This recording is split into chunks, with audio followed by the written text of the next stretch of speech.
Oh hi cockatiels, and welcome to Coffee Chat! Time to kick it old school. First things first, I need to say thank you from the bottom of my heart. The response on my last video was so incredibly touching. The amount of suggestions and care that you guys expressed, thank you so much. I'm doing a lot better, I'm a lot happier. Do you want to be pet? Do you see this bird? Look at it, it just wants me to pet him. Are you just putting your head down so I can pet you? Oh, you sweet creature. I've been feeling a lot better. I've kind of distanced myself from the news outlets. I have been sleeping a lot more. And since my last video, I've kind of been all over the US. I went back to Michigan to see my family. And as a side trip, I went to Ann Arbor and I saw Bob the drag queen perform in a drag show. How fun, right? So after Michigan, I went to San Diego and I went to San Diego Comic-Con, which brings us to the topic of today's video, conventions. I have been to many conventions. DragCon, 3 different Comic-Cons. I've even been to MondoCon, which is a convention put on by a gallery in Austin, Texas, which showcases pop culture related posters and vinyls and toys and stuff.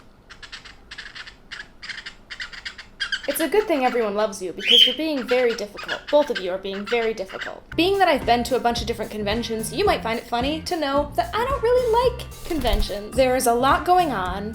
There's a ton of people. You often get sick at the end of it. I worked a booth one time at Comic-Con, and the interactions that you get when people walk up to the booth range from wonderful, exciting, lovely, to like very uncomfortable, a little bit stinky. And on the other side of that, I don't like meeting my idols. I have a really hard time meeting the people that I look up to because I don't know how to talk to them. I know so much about their lives, and so for me to go up to that person and be like, "Hi, friend, I know everything about you that you've put online, and you know 0 things about me. You don't even know the basis of an acquaintanceship. You don't know my name, and yet I can tell you when the last time your mother visited your home is." That's so weird. I leave the interaction feeling worse than I felt when I went into the interaction, and so I don't really like doing that. So cons, a lot of people go to cons to meet the people they want to meet, and I'm so bad at that! That being said, the con that I had the most incredible time at was Vidcon this year, 2016 Vidcon. I took a ton of footage from that, and I intended to string it all into a vlog,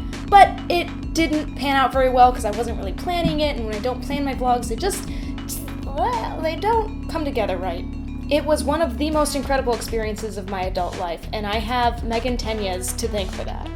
Megan is an internet friend. When I started doing Vita, she started doing Vita. Like, we started YouTube at the same time, and she commented on a video, and I checked out her video, and really liked who she was and what she did. And turns out we're both animators and illustrators, kind of living similar lives. And so I think that we've mutually been admiring each other from afar for the past year, and she came to VidCon and I got to meet her. And I was delighted that when we met, it just clicked. Like, it felt really good, like just a solid connection. I'm gonna leave links in the description below of her YouTube channel and her social media. Definitely check her out if you like what I do, because she does the same thing.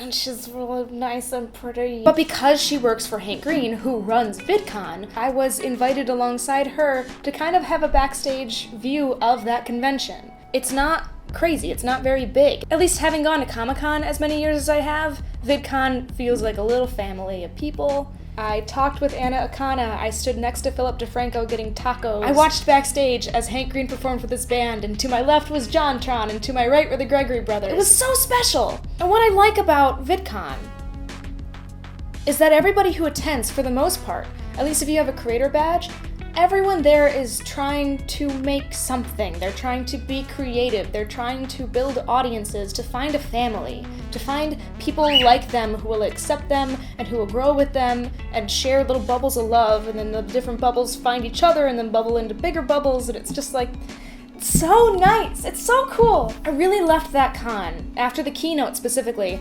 feeling like YouTube was something that I wanted to spend a lot more time with. For a long time, YouTube has been like a fun thing that I do when I have time. I would go 3 months, 4 months without posting a video because I was so preoccupied with other things in my life. But now I feel differently. Now I want to dedicate time to YouTube that's equal to the time that I spend on my freelance projects.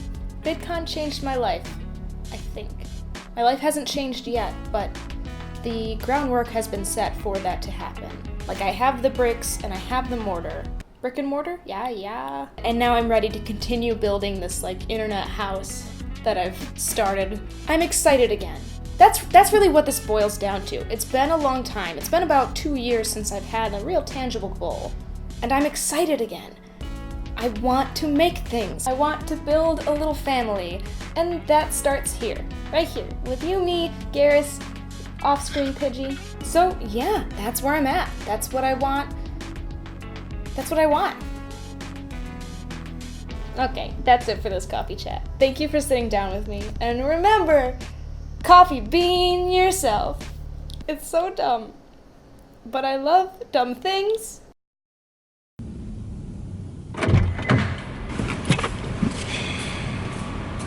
Impacted. I'm feeling impacted. Like, this experience has changed my life. And to think that I wasn't gonna do this, to think, so much of my life benefits from this idea of chasing your fear. Okay, let's get real here.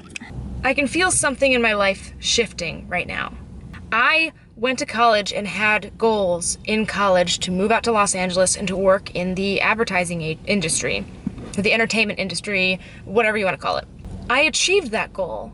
I got a job working in the entertainment industry. I got a job doing graphics in trailers and TV commercials. And I worked that job for 2.5 years. And for a while it was fulfilling. For a while it was what I wanted. One thing that you're faced with when you start achieving your goals is what happens after you do. Like, if you get what you want, what do you then want after that? I've had a really hard time recently, like over the past, I guess, 1.5 years, having a concrete and tangible goal. And I feel like Vidcon has given me something to strive for. I feel like this channel has potential, and I feel that way because of you. I look at people like Grace Helbig and Hannah Hart and Anna Akana, and I see who I want to be in like very different ways. Like, obviously I'm not gonna be those women. I'm gonna be Beth, whatever that means. And I think I can do that. Ugh. God, I'm gonna have to sit down later on and have like a real chatty time with you, because I just need to digest everything that I'm thinking about.